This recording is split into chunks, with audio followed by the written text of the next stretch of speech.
कोकणातील प्रत्येक अपडेट जाणून घेण्यासाठी आजच माझे कोकणच्या सोशल मीडिया प्लॅटफॉर्मला लाईक, फॉलो आणि सबस्क्राइब करा।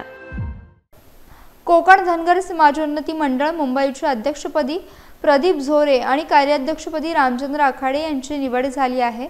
मुंबईत झालेल्या मंडळाच्या 44व्या वार्षिक सर्वसाधारण सभेनंतर सन 2025-26 ते 27-28 या कालावधीसाठी नवीन पदाधिकारी निवडण्यात आले। ज्येष्ठ सल्लागार गजानन खरात आणि अनिल झोरे यांच्या मार्गदर्शनाखाली ही निवडणूक खेळीमेळीच्या वातावरणात पार पडली। हे मंडळ कोकण विभागातील धनगर समाज बांधवांच्या सर्वांगीण विकासासाठी गेली अनेक वर्ष कार्यरत आहे।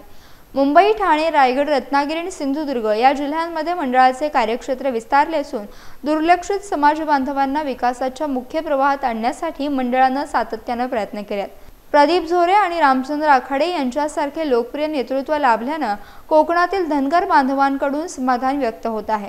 नूतन कार्याध्यक्ष रामचंद्र आखाडे यांनी आम्ही येत्या काळात अधिक लोकोपयोगी कामे करून मंडळाला कोकण विभागात एक नवी उभारी देऊ असं सांगितलं आहे।